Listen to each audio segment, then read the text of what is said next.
Good morning student. आज हम देखेंगे फीडिंग पेशेंट थेराप्यूटिक डाइट। तो हम देखेंगे कि किस किस टाइप से हम पेशेंट का थेराप्यूटिक डाइट मेंटेन करके रख सकते हैं।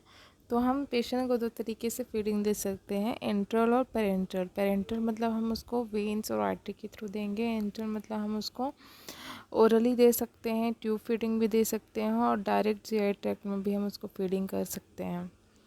तो adequate nutrition status, oral diet, reassess nutrition status, simple IV to maintain hydration if necessary. फिर क्या करना है, अगर एडिक्वेट न्यूट्रिशन नहीं है पेशेंट को तो withhold major treatment that are not immediately necessary, select feeding route. फिर हमको क्या करना है, फंक्शनल जीआई ट्रैक्ट देखना है। अगर पेशेंट का जीआई ट्रैक्ट ठीक है तो हम क्या करेंगे, appetite satisfactory and physically able to eat. तो पेशेंट का हम देखेंगे कि पेशेंट का एपेटाइट ठीक है ना, मतलब उसको अच्छी भूख आती है ना, वो फिज़िकली एबल है ना कि वो खाना खा सकता है कि नहीं।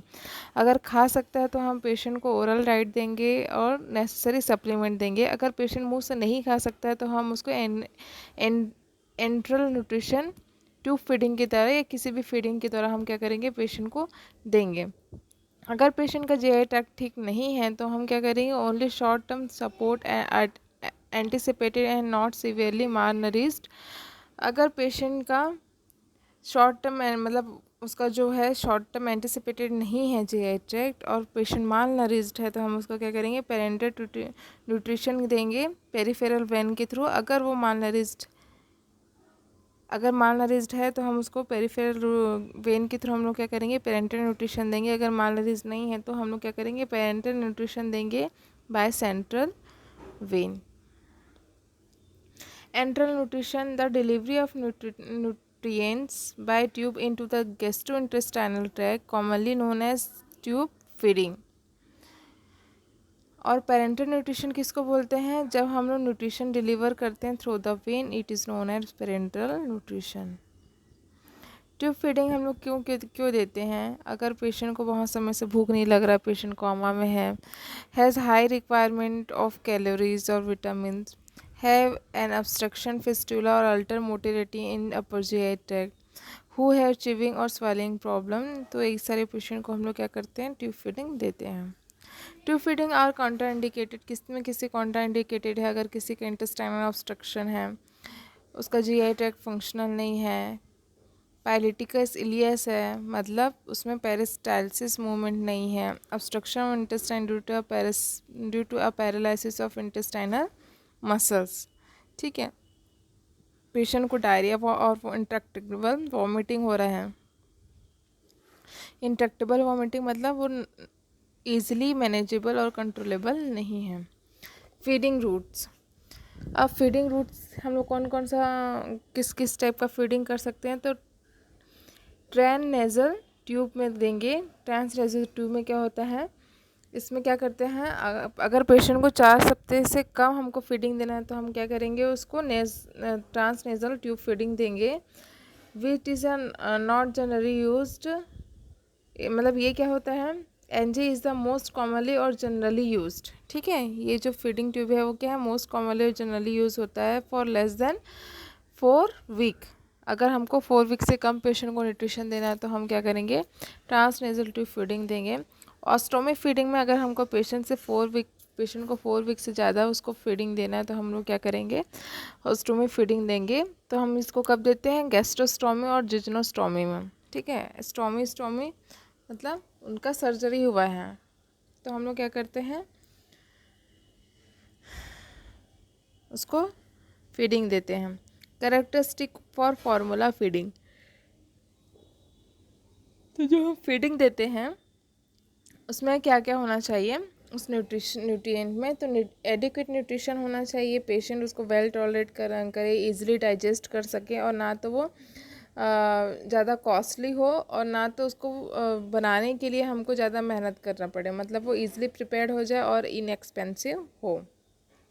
फार्मूला सिलेक्शन हम लोग किस किस बेस पे पेशेंट का फार्मूला सेलेक्ट करेंगे कि पेशेंट को कितने अमाउंट में किस न्यूट्रिशन का ज़रूरत है, तो हम क्या देखेंगे, उसका एज देखेंगे, उसका मेडिकल प्रॉब्लम देखेंगे, न्यूट्रिशन स्टेटस देखेंगे, एबिलिटी टू डाइजेस्ट और एब्जॉर्ब न्यूट्रिएंट्स देखेंगे, और पेशेंट को कुछ उससे किसी भी चीज़ से कुछ कॉम्प्लिकेशन तो नहीं है वो देखेंगे, उसका कॉस्ट देखेंगे, प्रोटीन फ्लूइड और रिक्वायरमेंट देखेंगे पेशेंट को, क्या किसी पेशेंट को हो सकता है ज़्यादा एनर्जी का रिक्वायरमेंट है, किसी को ज़्यादा प्रोटीन का रिक्वायरमेंट हो, किसी को ज़्यादा फ्लूइड रिक्वायरमेंट हो, तो उस हिसाब से हम लोग क्या करेंगे, उसका फीडिंग सिलेक्शन करेंगे। फिर need for fibre modification, fibre देखेंगे कि क्या पेशेंट को फाइबर का रिक्वायरमेंट ज़्यादा है, और इंडिविजुअल टॉलरेंस, ठीक है, एलर्जिक रिएक्शन सेंसिटिविटी के ऊपर भी हम ध्यान दे करके क्या करेंगे, फूड पेशेंट के लिए रेडी करेंगे। टाइप ऑफ फार्मूला, तो एक होता है स्टैंडर्ड फार्मूला, एक होता है हाइड्रोलाइज्ड।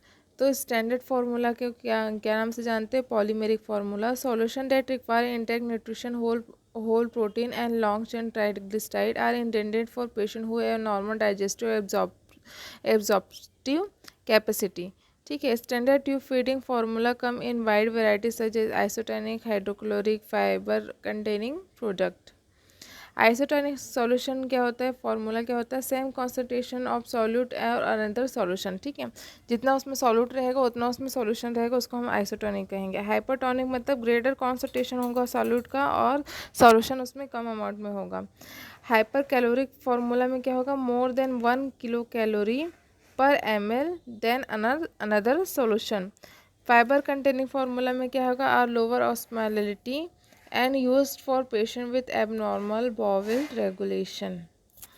hydrolyzed formula क्या होगा, partially hydrolyzed formula contain protein that are partially digest into small peptide, ठीक है। protein is completely hydrolyzed formula referred to as elemental formula is in its simplest form free amino acid। Hydrolyzed formula are intended for patients with impaired digestion or absorption such as inflammatory bowel disease or pancreatic disorder।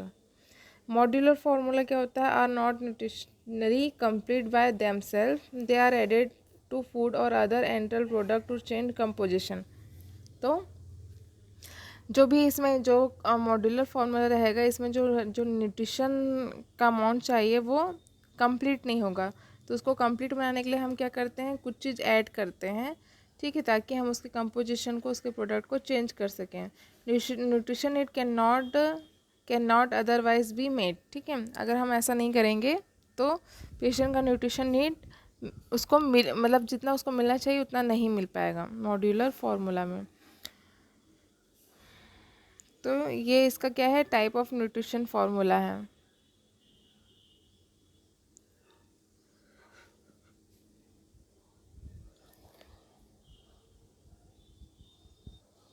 फिर हम लोग जो ये जो formula है ये हम क्या कर सकते हैं, घर में भी बना सकते हैं। तो occasionally patient request and required to prepare tube feeding at home, though this is possible and does have some benefit, there are some significant point to be consider when home blend formula are prescribe to the patient, ठीक है। तो क्योंकि ये सारे formula थोड़े costly होते हैं, तो लोग बोलते हैं कि ऐसा कुछ सॉल्यूशन है कि हम इसे घर में भी बना सकें, ठीक है।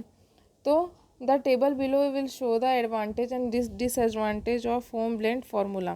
तो एडवांटेज क्या है, तो सबसे पहले तो ये सस्ते होंगे, ठीक है, और इंक्रीज अमाउंट ऑफ फाइबर होगा इसमें, फैमिली मतलब सारे फैमिली के कोई भी मेम्बर इसको प्रिपेयर कर सकते हैं, ठीक है। Sense of being different is less since हम patient can enjoy same of food and his family. तो पेशेंट को ऐसा नहीं लगेगा कि मैं रूखा सूखा खा रहा हूँ, क्योंकि वो जो उसकी फैमिली खाएगी वही वो भी खाएगा। अनप्लेजेंट टेस्ट का जो इसमें कंप्लेन होगा वो कम होगा। Manipulation of individual nutrient is easier in blender jet feeding than with commercial product, ठीक है। तो ये जो जो जो हम लोग फार्मूला जो हम लोग घर में तैयार करेंगे उसको हम लोग ईजिली क्या कर सकते हैं, कम ज़्यादा कर सकते हैं, पर जो बाहर बने होते हैं प्रोडक्ट बने रहते हैं उससे हम नहीं कर सकते ऐसा। इसके डिसएडवांटेज ये हैं कि blended feeding require more time and energy to prepare than commercial product, इसके लिए हमको बनाने के लिए थोड़ा टाइम का ज़रूरत है। स्पेशल इक्विपमेंट हम लोग के पास होना चाहिए, जैसे ब्लेंडर होना चाहिए, फूड प्रिकर्सर होना चाहिए, मेजरिंग यूटेंसिल होना चाहिए और रेफ्रिजरेशन होना चाहिए, ठीक, रेफ्रिजरेटर होना चाहिए। Special care must be taken and liquefied the container bladder completely, food particle can clog the feeding tube. ठीक है, तो जो भी हम लोग पार्टिकल मतलब फूड का पार्टिकल है उसको हमको अच्छे से उसको क्या करना है, ब्लेंड करना है, मतलब उसको पीसना है, क्योंकि अगर वो अच्छे से नहीं पीसा होगा तो क्या कर सकते हैं, वो फूड पार्टिकल जा कर के ट्यूब को ब्लॉक कर सकते हैं। Feeding must be prepare daily, इसको हमको डेली प्रिपेयर करना है पेशेंट को, ऐसा नहीं कि हम आज प्रिपेयर करके उसको एक हफ्ते तक दे रहे हैं, ऐसा नहीं करना हमको। Daily ingredient selection should be carefully made to ensure nutrient adequate of diet. ठीक है, तो जो घर में हम बना रहे हैं उसमें जो न्यूट्रिशन है वो ऊपर नीचे हो सकते हैं, और हमको डेली क्या करना पड़ेगा, इसमें इंग्रेडिएंट का सिलेक्शन करना पड़ेगा कि पेशेंट का न्यूट्रिशन रिक्वायरमेंट फुलफिल हो।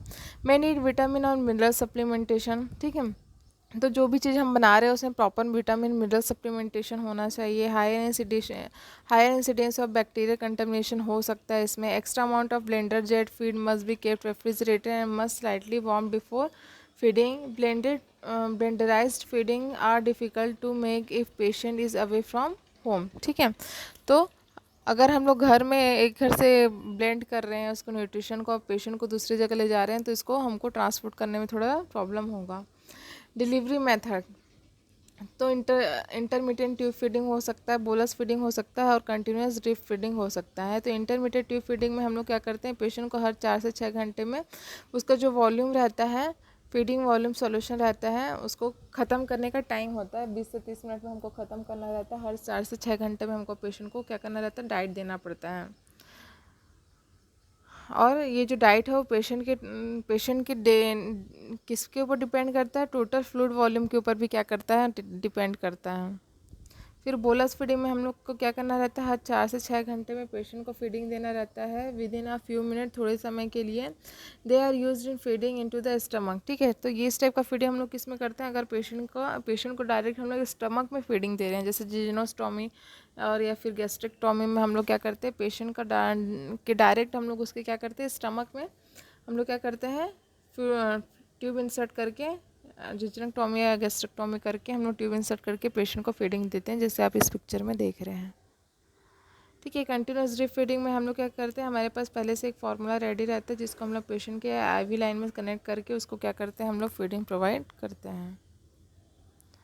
फिर इस सारे से जो हम लोग जो पेशेंट को आर्टिफिशियल फीडिंग दे रहे हैं उससे हम पेशेंट को बहुत सारे कंप्लेन हो सकते हैं। तो जैसे पेशेंट को डायरिया होगा तो उसका रैशनल क्या है, माल अब्जॉर्प्शन हो सकता है पेशेंट को। बोलस फीडिंग अगर का कॉन्सेंट्रेशन अगर ज़्यादा कम है तो हो सकता है मेडिकेशन के कारण हो सकता है। तो इस सारे कारण पेशेंट को क्या होगा, डायरिया होगा। तो इसके करेक्शन के लिए हमको क्या करना है, हमारे फार्मूला को हमको चेक करना है। ठीक है, हमको स्टेरिलिटी मेंटेन करनी है और क्या करना है, फ्रीक्वेंसी ऑफ फ्लूइड को कम ज़्यादा करना है। जो रेट से हम लोग पेशेंट को फीडिंग दे रहे हैं उसको कम ज़्यादा करके देखना है।